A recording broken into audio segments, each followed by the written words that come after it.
So we move on now to Curley's wife in section 5. This is obviously where she dies. It's quite sad. Again, a lot of people have their own kind of ideas on Curley's wife, and they're generally negative, but I think this one kind of paints her slightly differently, but obviously take from it what you will. So when we first see her, she creeps up on Lenny, and she's wearing a bright cotton dress, and she's obviously dressed up to look good. And again, you could say that highlights her tardiness, or highlights her need for attention, or highlights a kind of social image that she's trying to play, depending on which way, trying to live up to, depending on which way you're trying to write about her. When she says, we realise again her loneliness, and again, the situation she's in, being the only woman on the ranch, and obviously that she's nameless. And she says, why can't I talk to you? I never get to talk to anybody. I get awful lonely. And the idea about the awful lonely there could be an indication of why she actually dresses and does the things she does, because that's the only way she knows how to get attention. We actually given a bit of insight into that a little later on when we come to the actors, etc., and what happened. And obviously what he said to her, and that could have been a huge influence on her, but we'll come to that. When Lenny reinstates that he's not allowed to talk to her, she gets angry. So again, that's kind of like, she doesn't understand why people are like this with her. So maybe she doesn't understand the connotations in her dressing that way and being a certain way around men, which is going to get everyone else into trouble. She doesn't see it, and perhaps that's why here she gets angry. What's the matter with me? It's no longer just like, why does anyone want to talk to me? It's like, what's wrong with me? As if she was some kind of diseased creature, or some kind of leper on this. And in some ways she is. She totally is, in that she's a woman there, a married woman there, that obviously no one really wants to have anything to do with, because this isn't a woman's world. And then she says, I could have made something of myself. She's only like, I think 19 or something, or she's young anyway, and she's got this real bitterness here. I could have made something of myself. Even she feels maybe in some sense that she should have fulfilled something, and she says, maybe I will yet. And this is where we get the idea that she's got her own dreams. And then in talking that's just before she starts talking about the people she met and the promises that were made to her, etc. And it's really interesting that she said that the description that follows, and then her words tumbled out in a passion of communication. Maybe this is finally the first time she's breaking out and letting all these things out, as though she hurried before her listener could be taken away. So that shows the desperation of her need to communicate and kind of try and get things out. There's not really much there's so much that she feels in and of herself. There's so much she's actually feeling within and of herself, that she's kind of bottled up, and it all comes out. So every time we've seen her with the kind of facade, and she's actually come into places, saying, where's Curley, and trying to get the guy's attention. But in this section you can read exactly why she approaches things like that, or at least reasons to argue, and obviously the depth of her loneliness and sadness here. And we've got that little quotation as well, that now the light was lifting and the sun went down. Again, it's kind of like on her life perhaps, or on her hopes, on her dreams, and on Lenny's as well, as just mentioned in one of the last videos. And obviously with the sun going, obviously then the essence of life goes as well. And just kind of telling it's you can read it as if it's foreshadowing her death. She tells us about she met one of the actors, and he says, I could go with the show, but my old lady wouldn't let me. And so here we get the idea of her crush dreams, things she didn't actually get to do, and her hoping that hopefully one day something will happen. And also that she met a guy, he says, we're going to put me in the movie, says I was a natural. Now us looking at that, we look at the part says as natural, and we can see that it's probably just a line, a throwaway, perhaps to try and get her to sleep with him or something of that line, even though we've got no evidence for that. But we can just imagine it's some kind of chat up. Obviously stereotypically that's a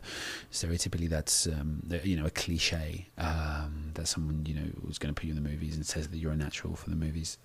So yeah, we get the idea of that attention, or that reason she wants attention, could be stemming from people saying that they're going to put her in a show and put her in films.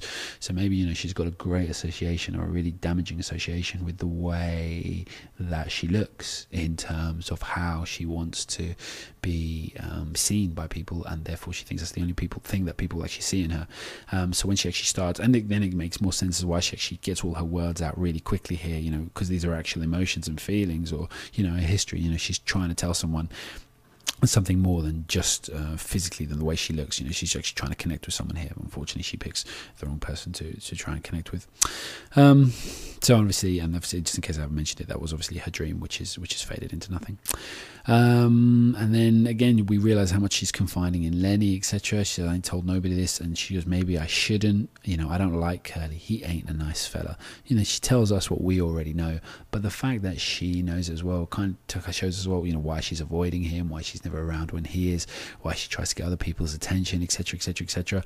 So it's kind of coupled with the idea of what he says earlier. All he says is how he's gonna be. Every time any conversation that they have, she says it's just about, oh yeah, well, I'm going to get this guy and I'm going to give him a right, I'm going to punch him here, punch him there. So obviously, it's not completely something that she'd actually want to be involved with, and we can only imagine the other kind of ill traits that he has. She takes Lenny's hands and puts it on her head, unknowingly, she again maybe kind of taunting, or maybe it's kind of a payment for Lenny in some way, and kind of, like listening to Lenny, so she's kind of letting him do this. Or again, she just flirts so it naturally now she doesn't know how to stop, and then she kind of invites him to do this, and then obviously he ends up killing her, and she flops around like a fish. It's interesting that straight afterwards a dog comes in, and when after Lenny's left, and the dog comes in, and the dead scent of Curly's wife, and the hair arose, and the hair arose along her spine, and then she whimpered and cringed. And obviously we've got this pathetic fallacy, the idea here that the what's going on, actually no, sorry, not pathetic fallacy, just the animalistic reference in that the dog realizes he's sad, and the dog whimpers and cringes. The dog is actually saddened by what happened, but no one else who actually comes in is saddened by what's happened. So we've got the animals there showing us how the behavior should have been, and then we just got the humans coming in thinking about their lost dreams. And so for example, for Curly and George it's a lost dream, and for Candy it's just a chance of revenge, etc., etc. So it's quite sad that only the animal shows us the feelings that we should have here in its whimpering and cringing. And then we've got this kind of one of the last things that actually is said about her. And the meanness and the plannings and the discontent and the ache for attention were all gone from her face. And she was very pretty and simple, and her face was sweet and young. And I just think that's just a really excellent summary of all the thing that comes from, she's mean because of the way she has to do it, and she's got all this kind of the things that she plans, and all the ideas of the discontent that she feels, unhappy with her life, and that ache for attention, all this negativity. Suddenly, she's free of all that. And maybe in a way Steinbeck's saying, that this is better off for her because it's not a place for a woman in one sense. Or maybe he's also saying that it's if she'd have just been more of herself, then she would have happier. You can take either from that. And she was very pretty and simple, and her face was sweet and young, and that's the nicest thing that's actually come across about anything. And it only comes in her death, and obviously everyone else kind of coming around, it doesn't say that. So it's really important that the narrator offers us that, so we can actually see her for who she is, rather than just what the people on the ranch see her as. And then we've got the moment just after that, and as happened sometimes, a moment settled and hovered and remained for much more than a moment, and the sound stopped and the movement stopped for much more than a moment. Movement stops for much more than a moment. And what we kind of take from that is, that's her, that's the prayer for her. That's the space where, someone should have said something, or something should have been done positive, etc., etc. Right there, that's her moment. And it's also important because that's the moment that everything changes. There's no one on the ranch that isn't affected by that moment right there. Obviously Lenny and George massively, Candy massively, Curly massively in theory, etc. But even Slim and Carlson, etc., they're all affected by it because they know that things are going to change with regards to, the boss. There's going to be an inquisition, there's going to be police coming down, there's going to be this. So obviously there's a huge moment on the life of the ranch. And obviously it's a change as well, just in their kind of day-to-day thing. Curly can't come after them, asking where his wife is anymore. So it's a huge change, and it's kind of allowed to breathe there. That moment in the passing of Curly's wife, we get to mourn her, and then at the same time really take stock of the fact that everything's different after this point.